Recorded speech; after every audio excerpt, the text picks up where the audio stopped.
Yo, what is the dealio, y'all? Hey, listen, in this video, we're going to be talking about 0 day to expiration contracts. All right, what are they? Should you trade them? Should you not? All right. Now, I don't want to waste your time, so we're going to get right into it. Before I say anything more, be sure to like this video and subscribe to this channel because every single day I'm bringing you life-changing information that could change your financial life, your personal life, and everything else. All right. So we're trading option contracts, right? I'm a day trader, swing trader. I trade option contracts. All right, stock options, no forex and no futures. Option contracts. So there is something called 0 day to expirations, also known as 0 DTE. All right, 0 D day T 2 E expiration. All right, what that means is this contract expires today. There are no more days that this contract has. All right, so I want you to understand the longer the contract expiration, the slower it's gonna move. The shorter the expiration, the faster it's gonna move. Right? The more time you give yourself, the more time you're gonna give yourself for the stock to go up or down in the direction of your trade, and it can become profitable. All right, I want to make sure that I'm breaking this down very simplistically so that you could fully understand what I'm saying. All right, so every single week, this is me. Okay, let me break this down. Every single week, you have index funds. So the SPY, the QQQ, the IWM. All right, these are indexes. You can day trade indexes.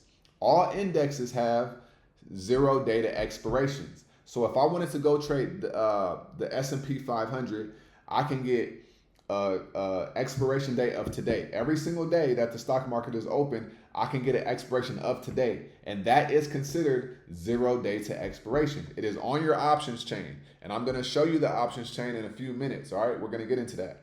Now, if you want to trade an individual stock, right, an individual stock, they're going to have weekly expiration dates. So if you want to day trade on Monday, your expiration date is going to be either that Friday or the next Friday or the next Friday, right?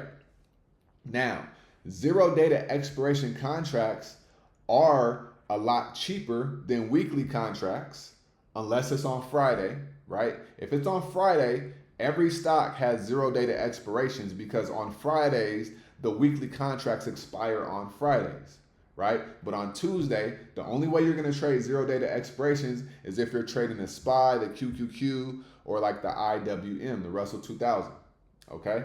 So now with that being said, 0 day to expirations are cheaper, but that does not mean that they're better.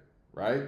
All it means is their value is going to move faster up and down because it expires today. So if you want to trade 0 day to expirations, be sure to listen up. Number one, you need to make sure you know the direction of the stock.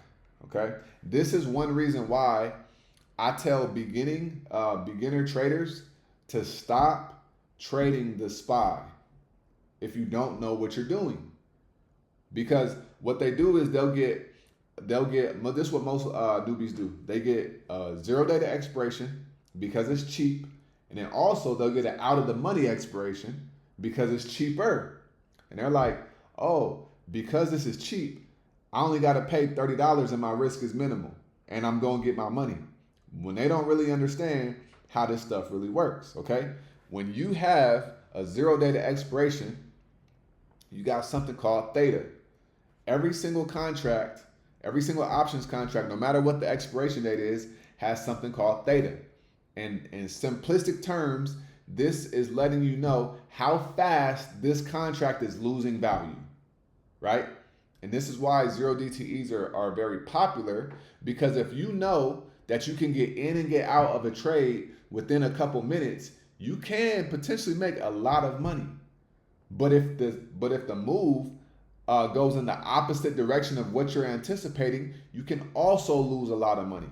So this is why I tell people, if you're trading a SPY and you're new, I would more so say, go trade an individual stock that has fairly priced contracts so that you can learn that one stock. Because the way I look at it, and I don't care what nobody else says, right? Some people love trading the SPY. Some people are killing the SPY.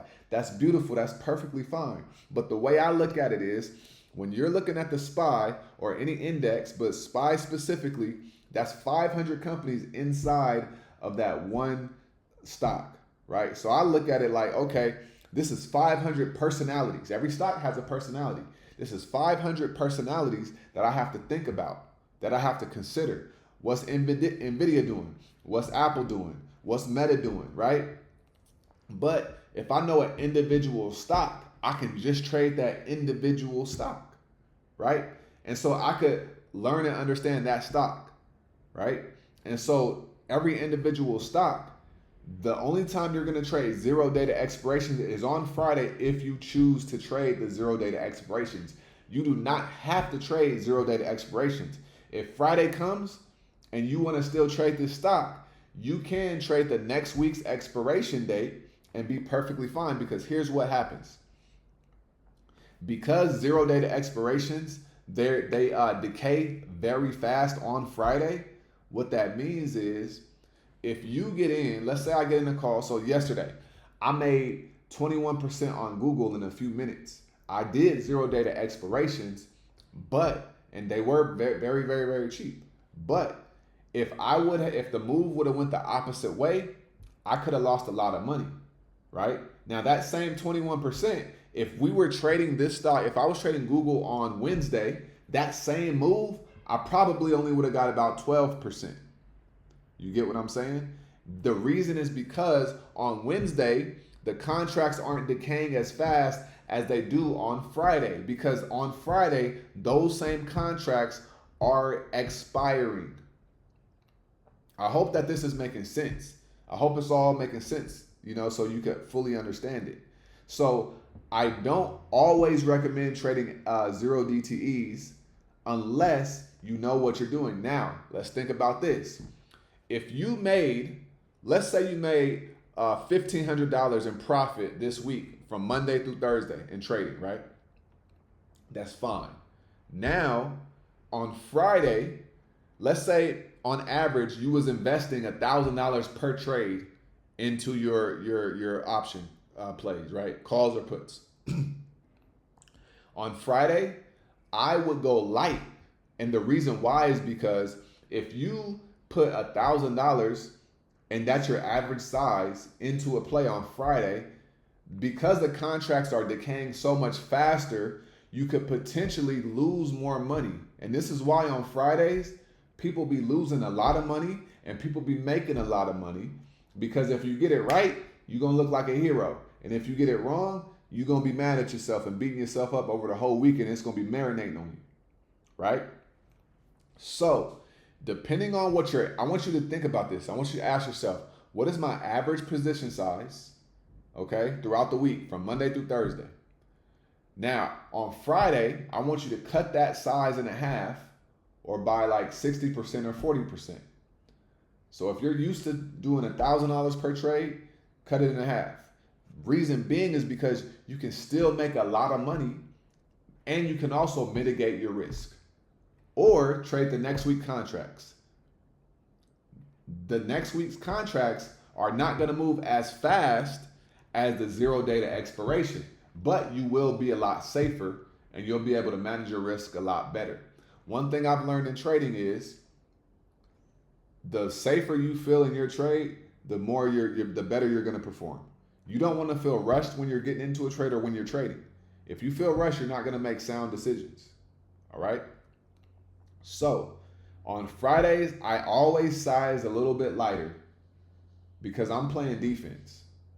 I am playing defense. You get what I'm saying? I'm not trying to swing for the fences. I talked about this in my live last night. I'm not trying to swing for the fences every day. Every day I want to just be consistent, right? And I want to ensure that I'm bringing home the bacon. And it's going to add up and it's going to compound. Because the same way you can make a lot of money with 0 day to expirations, you could lose a lot of money with 0 day to expirations. I've seen it happen. It's happened to me before, right? Now, let's talk about your stop loss on Fridays with 0 day to expirations.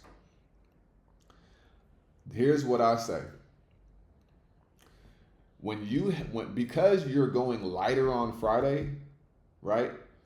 I am willing to have a little bit of a wider stop loss on Friday, because if the stock drops, let's say you get into a call to go to the upside. If the stock drops a little bit, you could be down 12%. But if that same move happened on Wednesday, you probably would have only been down 6%. Right? So if you set your stop loss at 12%, you could get stopped out, and then it could still go to the direction that you wanted it to, right?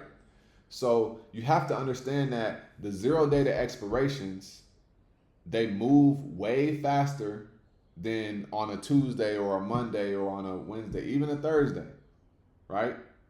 So understand that. So now what we're going to do is I'm going to go and I'm going to share my screen, and I'm going to show you like these 0 day to expirations real quick. All right. So this right here is my Webull desktop. Okay. So we got the Webull desktop right here. Now, let's say I wanted to trade, who is this? Let's say I wanted to trade Alibaba. Okay. Alibaba. Now, if I wanted to trade Alibaba today and I wanted to get into a call, look at how much these calls are. They're $86.86, okay? But now if we go to the delta and the theta, it's 0.21, okay? Now let's go compare this to next week, Friday, right? Next week's Friday. If I wanted to get the same contract, the theta is 0.22, but the delta on this one is 55, and on May 2nd, it is May 2nd right here, this says 71, but this is gonna decay a lot faster, guaranteed on Friday, right? But so 0 day to expiration. So yeah, these are cheap right here, right? $82, $17, but they're going to decay a lot faster. This one isn't going to decay as fast because these contracts right here are already up 33%, right? But when you understand the game, you gonna understand, like, man, I'm only going to trade 0 day to expirations if I'm very confident in the direction of the stock, right? Let's say that you want to hold this stock for a couple hours on a Friday, right? So let's say you're like, okay, I think that Alibaba is going to come down, right? Today. I think it's going to come down today on May 2nd. But I don't want to chance it with a 0 day to expiration. All you got to do is go get next week's expiration, right? It's going to be a little bit more expensive. So this is only $272, but it's not going to decay as fast as this week's would, because look, 0 days, right? It does not, it expires today, right? So you can lose a lot of your money very, very, very fast, because by the end of the day on Friday, these contracts are going to basically be worthless, for lack of a better word. They're going to be worthless. So you want to know and understand how that works. Now let's go look at the SPY. Let's say you want to trade the SPY. So today is May 2nd, right? Look at the SPY. These are all 0 day to expiration, right? All these contracts, we had a very bullish day today. These are up, 200%, right? Now, May 2nd. So if you want to go trade on Monday, look, every single day, right? If you got in today, this would be 3 days to expiration. You click right here and then boom, right? So on Monday, these are going to be 0 days to expiration because Monday is the 5th, right? So you can trade indexes at 0 day to expirations every single day. But if you go to Apple and you go to Apple, it has expirations every week, right? Every Friday instead of every day. All right. Now, the main difference is going to be price, right? The shorter the expiration date, the cheaper the contracts are going to be. But the more likely you are to make a lot of money or to lose a lot of money, depending on the direction of the stock, right, that the stock is going. And so the further out, they may move a little bit slower, but you're going to be a little bit more protected, and the move isn't going to be as harsh as it would with a shorter a shorter expiration date. Okay, so I just wanted to show you guys this so you could understand what's really going on here. All right, on individual stocks, right? So you see the IWM, right? IWM, they have 0 data expirations because this is an index. You can trade 0 data expirations on index. IWM, SPY, QQQ, right? 0 data expirations. If you go to a regular stock like Tesla, it has weekly expiration dates, okay? Weekly expiration dates. So individual stocks expire every 7 days, which is every Friday, and then indexes, they have contracts that expire every single day. All right? So I hope that made sense. I wanted to break that down for you guys. If you do have questions, be sure to drop them in the description below. Also, be sure to join the Discord and come trade with us every single day, okay? Because all these little small questions and nuances, they can get answered in the Discord, and we can help you get to your goals, your financial goals, and your life goals a lot faster. All right? So, like I always say, make sure you get out of your head and go get into this world, because your head is a dangerous place to live. All right? And also remember, the more you study, the less you worry. All right? I'm going to see you guys on the next video. Peace.